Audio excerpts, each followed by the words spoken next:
اعوذ باللہ من الشیطان الرجیم، بسم اللہ الرحمن الرحیم۔ السلام علیکم دوستو، امید کرتا ہوں کہ آپ سب خیریت سے ہوں گے۔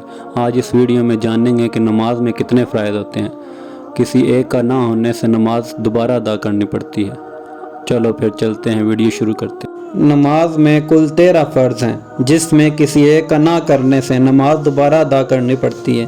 نمبر 1 بدن کا پاک ہونا، نمبر 2 کپڑوں کا پاک ہونا، نمبر 3 ستر یعنی عورات کا ڈھانپنا، نمبر 4 نماز کی جگہ کا پاک ہونا، نمبر 5 نماز کا صحیح وقت ہونا، نمبر 6 قبلہ کی طرف رخ ہونا، نمبر 7 نماز کی نیت کرنا، نمبر 8 تکبیر تحریمیہ، نمبر 9 قیام یعنی کھڑا ہونا، نمبر 10 قرات، نمبر 11 رکوع، نمبر 12 2 سجدے، نمبر 13 التحیات۔